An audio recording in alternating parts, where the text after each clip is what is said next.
देश प्रदेश में आपका स्वागत है। मैं हूं दिल्ली के साकेत कोर्ट से सौरभ शुक्ला और मेरे साथ मुंबई से मेरे सहयोगी पूजा भारद्वाज भी जुड़ चुकी हैं। इस वक्त हम साकेत कोर्ट में हैं। ये तस्वीरें आपको दिखाते हैं। आज साकेत कोर्ट में दिल दहला देने वाला वाकया हुआ। एक निलंबित वकील ने एक महिला पर ताबड़तोड़ गोलियां चला दी और वो भी कोर्ट परिसर में।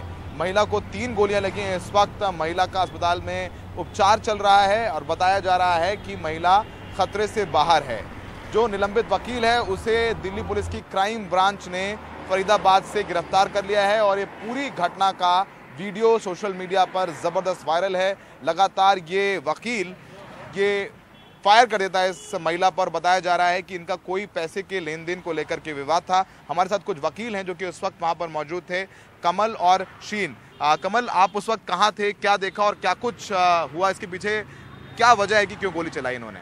ये सारी घटना लॉयर्स ब्लॉक में नीचे जो ग्राउंड फ्लोर है वहाँ पे हुई थी और जो बाद में बताया गया है कि इस लेडी का और उस एडवोकेट का, जो कि सस्पेंडेड एडवोकेट है, उनका कोई डिस्प्यूट है और उनके 420 की एफआईआर भी पेंडिंग है। तो उन्होंने वो उसमें एडवोकेट साहब जो हैं वो उसमें कंप्लेनेंट हैं। तो आज वो हियरिंग थी उस केस की और वो लेडी यहाँ पे आई हुई थी। उन्होंने फिर जैसे ही वो उनके सामने आई है लॉयर्स ब्लॉक में नीचे ग्राउंड फ्लोर पे, उन्होंने उनको देखते के साथ पहले तो उनकी थोड़ी सी स्कफल हुई। स्कफल के बाद उन्होंने कहा सुनी के बाद थोड़ा सा हाथ वाथ भी छीना झपटी हुई है और उसके बाद फिर उन्होंने सीधे रिवॉल्वर निकाल के अपनी पिस्टल जो भी थी उनके पास, उन्होंने सीधे फायर करना स्टार्ट कर दिया। उनको 4 या 5 राउंड उन्होंने फायर किए, जिनमें से आई गेस 2 उस लेडी को लगी थी। इमीडिएटली फिर उसको वहाँ से रिमूव किया गया हॉस्पिटल के लिए। पुलिस पर्सनल्स भी आ गए थे। आप लोग भी वहाँ पर थे आसपास? हाँ बिल्कुल, मैं तो कोर्ट के लिए जा ही रहा था। तो ग्राउंड फ्लोर की बात है, सुबह अर्ली मॉर्निंग 10 साढ़े 10 की बात है। उसमें तो कोर्ट शुरू ही होता है। हाँ जी बिल्कुल, कोर्ट स्टार्ट ही हुआ था और वहीं पे सारी घटना लॉयर्स ब्लॉक में नीचे हुई थी। अच्छा, ये बताइए, आप लोग कोर्ट में इतने समय से हैं, जब कोर्ट में वकील भी जाते हैं तो उनकी चेकिंग तो होती है। कोर्ट में तो परिसर में आप पिस्टल लेके जा नहीं सकते, अलाउड नहीं है। जी बिल्कुल, हमारी जो सिक्योरिटी है, प्रॉपर चेकिंग होती है वकीलों की। और ऐसा वकील कोई भी नहीं है जो इस चीज़ को लेके कभी मना करता हो या किसी से कुछ कहता हो कि आप मेरी चेकिंग क्यों कर रहे हो। ये सब एक फैलाई हुई अफवाहें हैं कि वकील ऐसा वकीलों के बारे में। पिस्टल लेके अंदर कैसे चला गया? वो सस्पेंडेड एडवोकेट थे। लेकिन क्या होता है कि वकीलों की जो एंट्री होती है वो सिर्फ एक पैदल एक जरिया नहीं होता, गाड़ी भी एक जरिया होती है। जिस आपकी गाड़ी पे अगर स्टिकर है तो आपके लिए एक अलग रास्ता है, या बाइक जो भी है वो आराम से उसमें डिग्गी में या कहीं भी रखे नहीं होती। तो जिसका उन्होंने एक नाजायज फायदा उठाया और वो ये हथियार अंदर लेके आ पाए। अच्छा, ये बताइए कि उस वक्त ये भागने में सफल कैसे हो गया? इतने वकील थे वहाँ, वीडियो बना रहे हैं और किसी ने पकड़ा नहीं उसे और वो भागने में वहाँ से सफल हो गया। तो क्या थोड़ी सी नाकामी नहीं है कि लोग वीडियो बनाते रहे? अक्सर हम देखते हैं कि वीडियो बनाते हैं, पकड़ते नहीं है, वो कैसे भाग गया? और अब सर, अगर आप अगर देखेंगे वीडियो में, जैसे वो शूट कर रहे हैं तो वीडियो थोड़ा दूर से वकील साहब बना रहे हैं और जितने भी वकील हैं थोड़े गैप पे खड़े हैं। वो फ्रंट गेट से नहीं भागे हैं, फिर वो बैक साइड से कैंटीन से, जैसे उन्होंने देख लिया कि मैंने 4 फायर शूट कर दिए हैं, उसके बाद वो कैंटीन से भागे हैं। पीछे का रास्ता है कैंटीन का, वहाँ से वो भागे हैं, वो सामने से नहीं भागे हैं। तो अभी क्या माहौल है कोर्ट का? जितना भी ब्लड वगैरह गिरा था, जहाँ पे भी मतलब इंसिडेंट हुआ, जहाँ पे शूटिंग हुई है, वहाँ पे सारा वो उन्होंने अभी ब्लॉक कर दिया है। दिल्ली फॉरेंसिक की टीम आई? हाँ जी, फॉरेंसिक की टीम शायद आज भी आई है और कल भी आएगी। तो उसको प्रिजर्व कर दिया एरिया को, वहाँ पे एंट्री नहीं है फिलहाल, वो सारा माहौल वैसे है। तो अब ये पूरी घटना हुई तो आप लोगों को लगता है कि भाई बार एसोसिएशन कोई कड़ा कदम उठाना चाहिए कि लॉयर्स अपनी गाड़ी में स्टिकर लगा होता है उनकी भी चेकिंग हो? क्योंकि ये वकील निलंबित वकील था, पिस्टल लेके आया, महिला पर फायरिंग कर दी। सुबह 10 बजे का वक्त, सरेआम ये वकील की ड्रेस में हुआ, निलंबित वकील, लेकिन वकील तो था वहाँ पर। तो आपको लगता है कि अब ये थोड़ी सख्ती होनी चाहिए? क्योंकि वकील at the end of the day है तो भारत का नागरिक ही, उस पर वही कानून लागू होना चाहिए जो कि आम लोगों पर लागू होता है। जी देखिए, बिल्कुल जो वकील हैं उनका काम होता है सिटीजन की सुरक्षा करना। और अगर कोई ऐसा लूज पॉइंट, ऐसा वाक्य, ये जो खौफनाक वाक्य हुआ है, तो इसके रिगार्डिंग जो भी सिक्योरिटी पर्पस हो सकता है, वो साकेत बार एसोसिएशन और बार काउंसिल ऑफ दिल्ली जो हमारी है, उनको इस चीज़ पे कड़े कदम उठाने चाहिए। और जो इसका वे आउट निकलता है उन्हें ज़रूर निकालना चाहिए, क्योंकि ये बहुत ही खौफनाक वाक्य है। ऐसे वाक्य होने नहीं चाहिए ऐसी जगहों पे। लेकिन भाई, एक बार आखिरी सवाल आपसे, आप लोग वहाँ पर मौजूद थे, वकीलों ने पकड़ा नहीं? ऐसे अक्सर देखते हैं कि जो वकील हैं वकीलों की मदद करते हैं, हम लोग भी पत्रकार, हम लोग अच्छे से जानते हैं, तो पकड़ लेना चाहिए था वहाँ पर। क्या वकीलों को लगा, क्योंकि ब्रॉड डे लाइट में हो गया ये, आसपास वकील थे, जब हम देख रहे हो लगातार गोली चला रहे हैं तब भी कोई इसके नज़दीक नहीं जा रहा है, लेकिन थोड़ी हिम्मत तो दिखानी चाहिए और पकड़ लेना चाहिए, तो वो कैंटीन से पीछे के रास्ते से निकल गया। आप लोगों को लगा नहीं कि आप लोग थोड़ी सी हिम्मत दिखानी चाहिए थी? बिल्कुल, आपकी बात से मैं सहमत हूँ कि अगर ये जो भी है बिल्कुल ही खौफनाक घटना तो बहुत ही वैसी है, लेकिन इसमें जब भी वेपन किसी के पास होता है तो वो थोड़ा सा डिफ़िकल्ट हो जाता है, क्योंकि ही वॉज जस्ट, वो एकदम से फायरिंग उन्होंने स्टार्ट कर दी, तो एकदम से ऐसे पकड़ना थोड़ा सा मैं कहूँगा कि मुश्किल हो जाता है, परेशानी हो जाती है। देखिए, सुबह ये 10:15 साढ़े 10 का जो वाक़या था, तो उस टाइम पे सब जितने भी ज़्यादातर एडवोकेट्स होते हैं सब कोर्ट बिल्डिंग के अंदर होते हैं, और यहाँ पे जितने मोस्टली लॉयर्स ब्लॉक के नीचे होते हैं, ये जो एंट्री है ये पब्लिक एंट्री होती है। यहाँ मेजॉरिटी 90% पब्लिक की थी, और सेकेंडली जो आसपास एडवोकेट सिटिंग है, लाइक हमारे नोटरी एडवोकेट्स हैं, तो वहाँ पे जितनी भी हैं सारी लेडीज़ हैं। ठीक है, तो मुश्किल था। हाँ, उनके लिए थोड़ा मुश्किल हो गया था, और इतने फर्स्ट फ्लोर से जो लोग आए थे तो उसमें इतने वो एब्सकॉन्ड कर गए यहाँ से। ठीक है, थैंक यू हमसे बात करने के लिए। तो इस पूरे मामले पर दिन भर क्या कुछ हुआ, डीसीपी ने क्या कहा, महिला की वकील क्या कह रही है, पूरी स्टोरी की हमारे सहयोगी रविश रंजन शुक्ला ने, आइए देखते हैं। दिल्ली का साकेत कोर्ट एक नहीं बल्कि 4 गोलियों से सुबह 10:30 बजे दहल उठा। साफ तौर पर दिख रहा है कि एक वकील और महिला के बीच पहले कहासुनी होती है, फिर वकील ने एकाएक गोलियां चलाना शुरू कर दिया। गोली चलाने वाले शख्स की पहचान कामेश्वर सिंह के तौर पर हुई है। पता चला है कि 2 साल के लिए इसको प्रैक्टिस से निलंबित कर दिया गया था। आरोपी की गोली से घायल महिला की पहचान एम राधा के तौर पर हुई है। इनके बीच पैसों के लेन देन का विवाद था। इंसिडेंट का जो अक्यूज्ड है वो भी मीडिएशन के पर्पस के लिए आया हुआ था। वो यहाँ पे एज अ लॉयर काम करता था, काफी सालों से काम करता था। He was in his lawyers uniform. वो अंदर घुसा है और उसने 4 राउंड फायरिंग की है, जिसमें से 3 राउंड विक्टिम को हमारी लगी है, एम राधा नाम की विक्टिम को लगी है, और 1 राउंड फायर एक वकील का मुंशी है उसको लगी है। दोनों आउट ऑफ डेंजर है, दोनों को डिस्चार्ज कर दिया गया है। लेकिन अदालत परिसर के अंदर गोली चलने की घटना से कोर्ट की सुरक्षा पर सवालिया निशान खड़े हो गए हैं। ये वही जगह है, आप देख सकते हैं कि लॉयर्स चैम्बर, जिसके बाहर एक वकील जो है उसने तकरीबन 10:30 बजे राधा नाम की एक महिला के ऊपर में यहीं पर फायरिंग किया।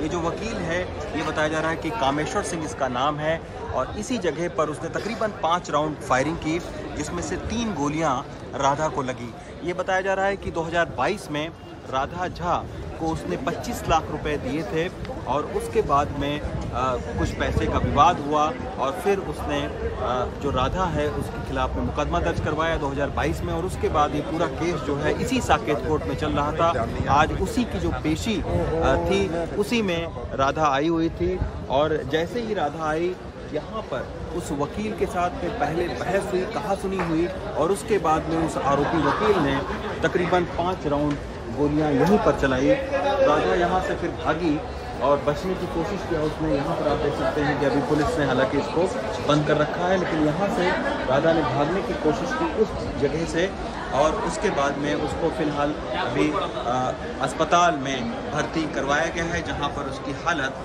स्थिर बनी हुई है, खतरे से बाहर बताया जा रहा है। मुख्यमंत्री अरविंद केजरीवाल ने भी पुलिस सुरक्षा व्यवस्था पर ट्वीट करके सवाल खड़े किए।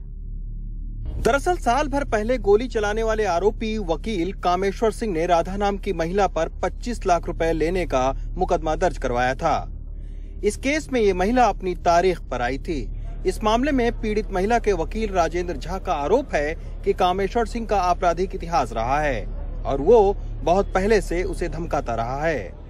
क्रिमिनल हिस्ट्री है, धमकी दे रहा है, उनकी डिमांड की कोई कीमत नहीं है।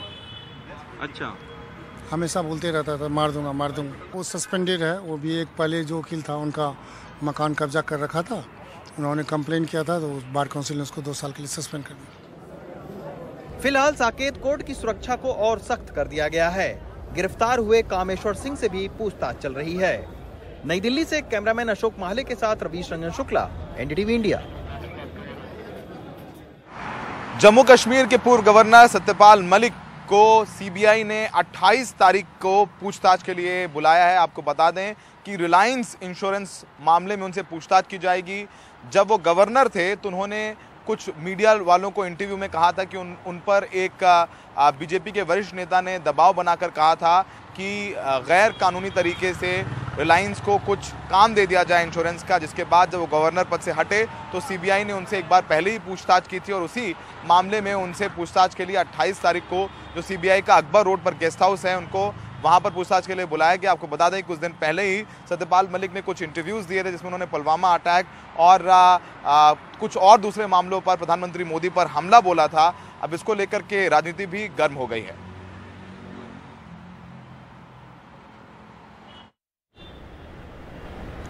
और अब आइए बात करते हैं राजस्थान की, जहां सचिन पायलट और गहलोत सरकार के बीच एक बार फिर से तनातनी बढ़ी हुई दिख रही है। जयपुर के परकोटा की तस्वीरें आपको इस इलाके की दिखाते हैं, जहां पर सचिन पायलट एक बार फिर से अपनी ही सरकार के खिलाफ मुखर होते हुए दिख रहे हैं। सचिन पायलट बीजेपी के सांसद किरोड़ी लाल मीणा के नेतृत्व में उस धरने में बैठे दिखाई पड़े, जहां राम प्रसाद मीणा नाम के एक शख्स की खुदकुशी को लेकर इंसाफ की मांग की जा रही है। पायलट ने भी गहलोत सरकार के कैबिनेट मंत्री महेश जोशी और बाकी आरोपियों पर कार्रवाई की मांग की है। आपको बता दें कि जयपुर के परकोटा इलाके में राम प्रसाद मीणा नाम के शख्स ने 4 दिन पहले खुदकुशी की थी। खुदकुशी से पहले उन्होंने वीडियो जारी किया था जिसमें आरोप लगाया था कि मंत्री महेश जोशी और कुछ अन्य लोग उसे दस्तावेज होने के बाद भी मकान नहीं दे रहे हैं और वो जिस मंदिर परिसर में रह रहे थे उससे भी वहां से निकालने की कोशिश उन्हें हो रही थी। 3 दिन से मृतक राम प्रसाद मीणा के परिजन उनके शव के साथ धरने पर हैं, जिसे बीजेपी भरपूर समर्थन दे रही है और इसे पायलट के समर्थन मिलने के बाद सियासत गर्मा गई है, क्योंकि पायलट इस मामले में अपनी सरकार के खिलाफ एक बार फिर से मुखर दिख रहे हैं। मैं उम्मीद करता हूं इस प्रकरण में बहुत जल्द न्याय मिलेगा और जो भी सरकार को कदम उठाने हैं उठाने चाहिए और पुलिस प्रशासन को बिना दबाव के निष्पक्ष होकर एक जांच गठित करनी चाहिए, ताकि लोगों के मन में विश्वास कायम रहे। जो व्यवस्था हमारे प्रदेश में है और देश में है, उस व्यवस्था से इन लोगों का मन हटना नहीं चाहिए। इसलिए सभी एविडेंस को, प्रमाणों को, सर्कमस्टेंसेस को सबसे बात करने के बाद एक जांच गठित हो और न्याय लोगों को मिले, इस परिवार को न्याय मिले, ये हम सब सामूहिक रूप से मांगते हैं। इनसे बहुत बड़ा नुकसान होता है पार्टी को। हमारी सारी योजनाओं का एक घटना ऐसी हो जाती है जो सब पे पानी फेर देती है, इसलिए उसका तुरंत समाधान करना चाहिए। हमसे मुख्यमंत्री महोदय ने भी किया कि भाई उसके लिए हम समाधान शीघ्र कर रहे हैं। और मैं जहाँ तक समझता हूँ मरते टाइम आदमी झूठ नहीं बोलता, मरते टाइम आदमी झूठ नहीं बोलता है और जो उसके वीडियो है उसके बारे में पूरी जांच होनी चाहिए, चाहे कितना बड़ा व्यक्ति हो उसके ऊपर कार्रवाई होनी चाहिए। वो एक व्यक्ति इसलिए आत्महत्या कर लेता है क्योंकि उसको मकान नहीं बनाने दिया जाता पट्टा होने के बावजूद, तो मामला बहुत गंभीर है। ऐसे में किन अधिकारियों की गलती है, कहाँ कौन अधिकारी जिम्मेदार है, वो सब ये मामला मुख्यमंत्री जी देख रहे हैं और मैंने मुख्यमंत्री जी से कहा भी है कि आपको कार्रवाई करनी चाहिए, तो मुख्यमंत्री जी निश्चित रूप से कार्रवाई करेंगे। इस पूरे मामले पर राजस्थान के मुख्यमंत्री अशोक गहलोत सीधे सीधे तो कुछ नहीं बोले, पर उन्होंने बातों बातों में ये जरूर कहा कि ऐसा कुछ नहीं करना चाहिए जिससे पार्टी को नुकसान हो। मैं तो महंगाई राहत की बात करता हूँ हर एक से। एक ही देह है, जो कांग्रेस के कार्यकर्ता है, नेता हैं, सबको जो है अगली सरकार कैसे बने उसमें अपना योगदान कैसे दे सकते हैं और कोई ऐसा काम नहीं करे जिससे कि पार्टी डैमेज हो।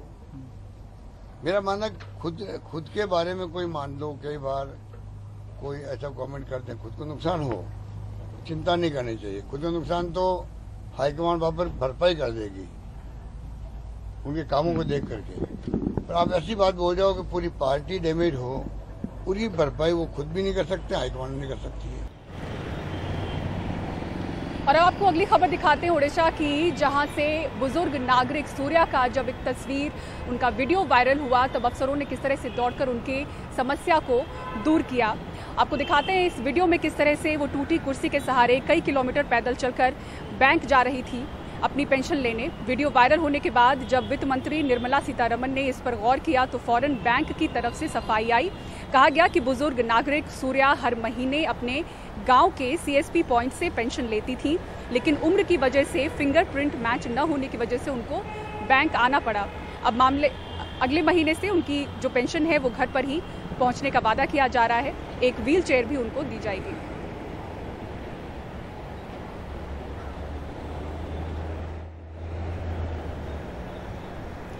और देश प्रदेश में रुक रहे एक ब्रेक के लिए, ब्रेक के बाद आपको दिखाएंगे बढ़ी गर्मी के कारण भायखला जू में किस तरह से जानवरों को बचाने के लिए खास इंतजाम किया गया है।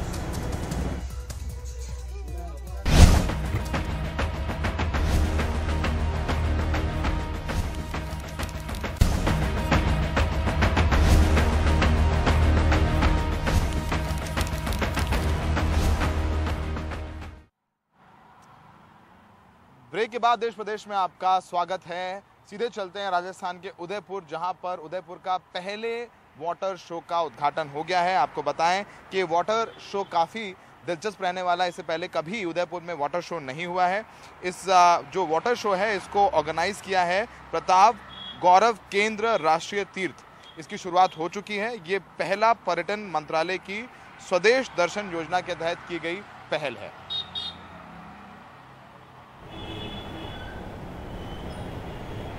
और देश के कई हिस्सों में भीषण गर्मी से लोग परेशान हैं। ऐसे में जानवरों को बचाने के लिए भी खास इंतजाम किए गए हैं।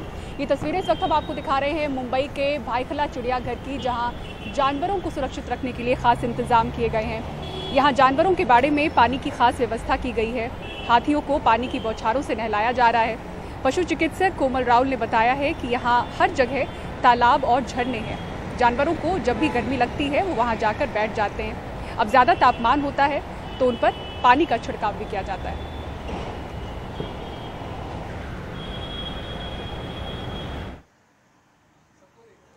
कल देश भर में ईद का त्यौहार मनाया जाएगा। आज सऊदी अरब में ईद का त्यौहार मनाया गया और कल भारत में ईद का त्यौहार मनाया जाएगा और बड़ी धूमधाम से मनाया जाएगा। आपको बता दें, इससे पहले आज दिल्ली, पटना, लखनऊ, हैदराबाद, कोयम्बटूर, कोलकाता, अहमदाबाद और वाराणसी से कई तस्वीरें आई। रमज़ान के आखिरी दिन की नमाज अता की गई। साथ ही बाज़ारों में भी ईद से पहले ज़बरदस्त रौनक दिखाई दे रही है।